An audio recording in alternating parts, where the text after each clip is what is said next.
Bom, e o tema agora é o tema 709. É um tema que tem gerado muita pergunta, muita dúvida, e depois eu vou gravar outro vídeo só para esclarecer também, né, só para responder mais perguntas. Se você quiser, você pode fazer perguntas aqui, porque, em princípio, eu pretendo fazer à tarde esse novo vídeo respondendo as perguntas que já estão acumuladas aqui no canal. Esse aqui tenta, justamente considerando as informações e considerando as várias perguntas, tenta organizar as informações. Tá? O objetivo desse vídeo é deixar as ideias, o tema 709, bem organizadinho na cabeça de advogados e na cabeça de segurados e das nossas telespectadoras e telespectadores. Eu anotei 4 questões, que eu acredito que compreendendo as 4, a gente compreende o tema como um todo. Foi publicada, né, a decisão no dia 23, então a gente realmente já tem a questão resolvida, porque os embargos foram julgados. Né? A primeira pergunta, que tem sido muito comum aqui no canal. Deixa eu fazer aquele pedido. Se inscreve no canal se você não está inscrito, ativa o sininho. Você que está inscrito, muito obrigado. Verifica se o sininho está ativado. Curte este vídeo, compartilha, porque isso fortalece o nosso projeto. Bom, tópico por tópico. Eu acho que 4 tópicos respondem o tema 409. Primeiro, tenho tutela antecipada? Tem sido muito repetida essa pergunta aqui. Aliás, eu acho que eu vou fazer 5 agora. Eu acabei de lembrar um outro detalhe aqui da tutela. Tenho tutela antecipada, como é que fica?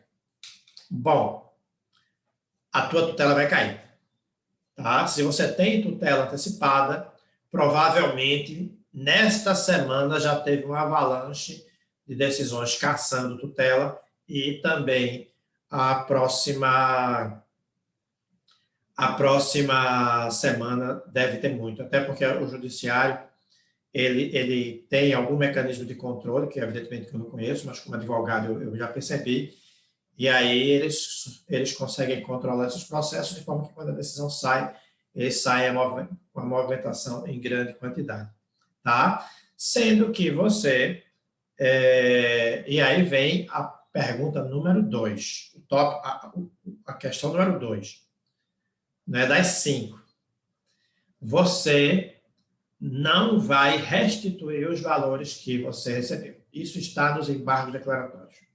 Tá? Então, você não vai restituir. O que é que vai acontecer? Nesse momento, você vai precisar decidir se permanece na área de risco ou se você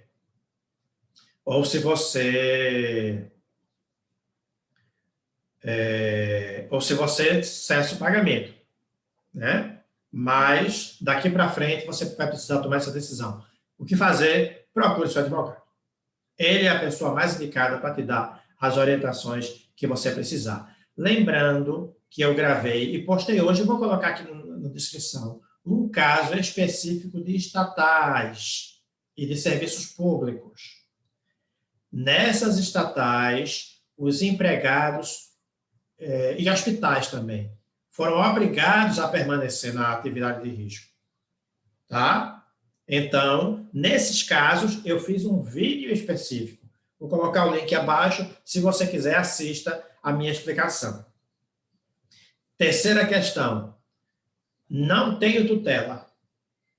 Estou com um processo e lá na frente vou ganhar esse período anterior. Como é que fica?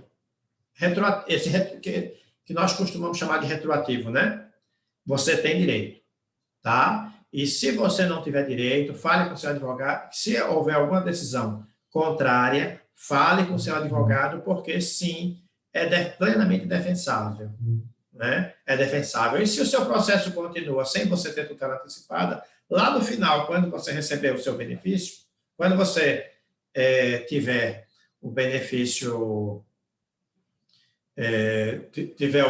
concedido e o retroativo ser pago, você terá direito.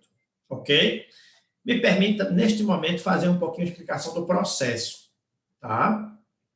Veja, se você tem tutela antecipada, então você termina o processo, tem coisa julgada, né?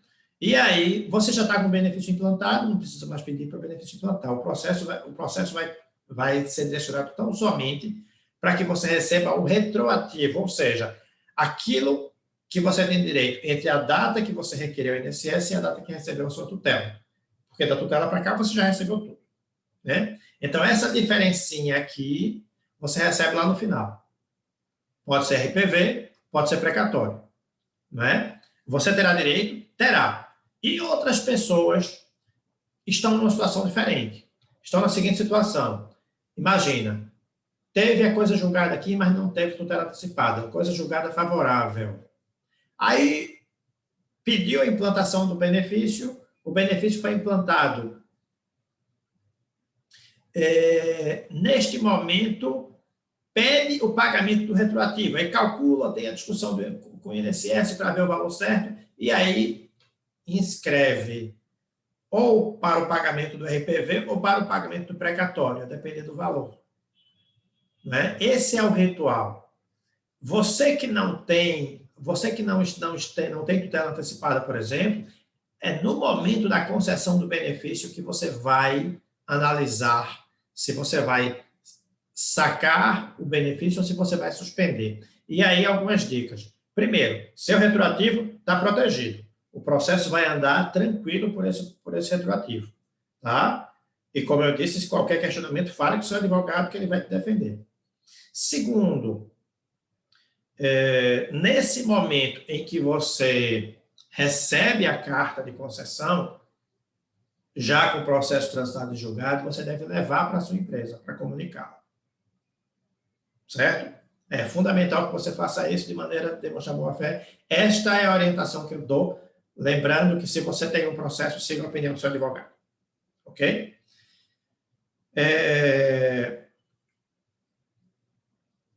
Eu também oriento meus clientes, quando chega nesse momento, para que ele avalie. E ele pode não sacar de imediato esse dinheiro da implantação. Recebeu a carta de concessão, ele tem 90 dias para definir se vai sacar ou não. E aí, o meu entendimento é que nesse tempo ele não é obrigado a apresentar a empresa. Porque se ele decidir a suspensão, o benefício fica suspenso, ele permanece na atividade, na área de risco. É uma decisão dele. Este é o meu entendimento. Bom, coisa julgada.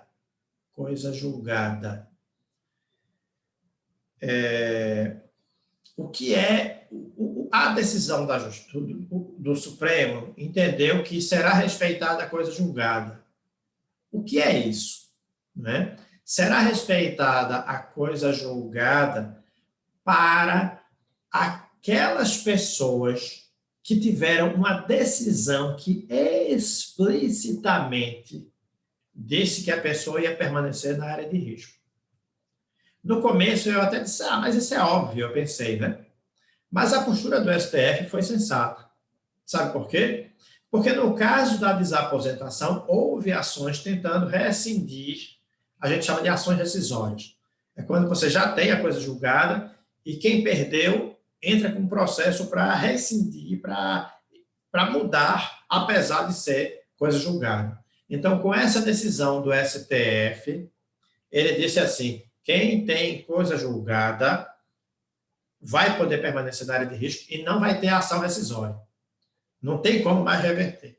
Foi uma decisão que pacifica, que dá segurança, que evita que o tribunal encha de processos desnecessários. Né? O STF agiu muito bem, sendo eficiente nessa situação.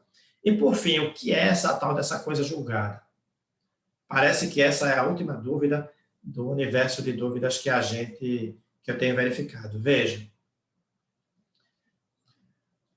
só está protegido, ou seja, só pode permanecer na área de risco quem a sentença disse claramente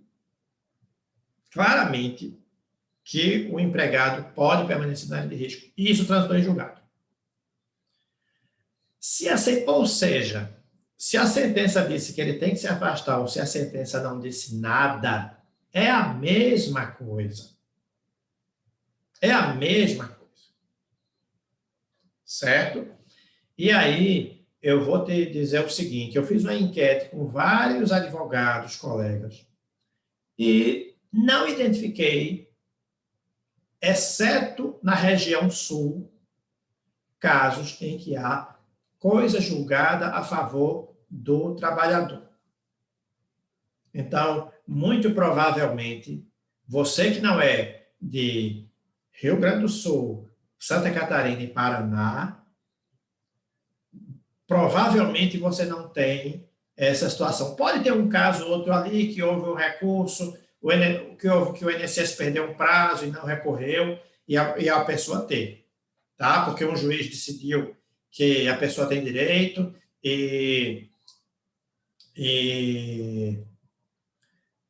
o INSS não recorreu sobre esse tema e passou batido, ou sei lá por quê. Tá? Mas, por exemplo, o TRF da quinta região, que é o que eu atuo, é uníssono no sentido de que a pessoa tem que se afastar da área de risco. Não entendia como inconstitucional. Então, por exemplo, eu emiti essa semana uma nota para os meus clientes dizendo que ninguém tinha decisão para permanecer na área de risco. Né? E da pesquisa que eu fiz com vários advogados, não identifiquei nessas regiões nenhum caso, repetindo, desculpa ser repetitivo, mas é porque às vezes algumas pessoas precisam que repita mesmo, é normal.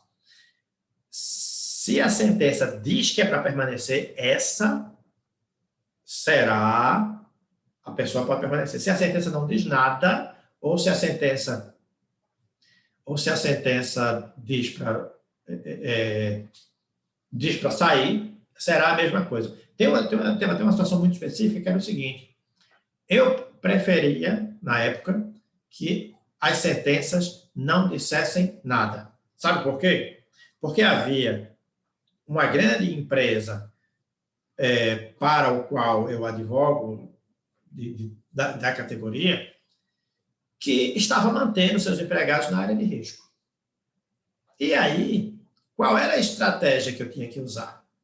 A estratégia que eu tive que... Se eu provocasse a discussão, eu ia ter uma decisão do tribunal dizendo tem que sair da área de risco. Então, frequentemente era o INSS que provocava. Eu deixava a discussão acontecer, deixava a situação passar. Na verdade, eu achava que... Eu via que o STF ia apontar para a inconstitucionalidade, né? Já havia um parecer do Ministério Público. Então, era uma estratégia de advogado, agora eu já posso antecipar, na época eu não podia dizer para não facilitar o trabalho do INSS, mas era uma estratégia para que aquelas pessoas pudessem permanecer diante da decisão daquela empresa. Né? Mas então, outros advogados devem ter tido a mesma estratégia e, na verdade, na quinta região, com certeza, são poucas as sentenças que sequer discutem. Né? Tem as que mandam sair da área de risco, né? Mas a esmagadora maioria sequer discute. E essas sentenças que sequer discutem também, infelizmente, nesse momento, não beneficiam o segurado. Ok? Bom, repetindo, qualquer dúvida, pergunta por aqui, que assim que eu puder, eu gravo um novo vídeo. Um forte abraço.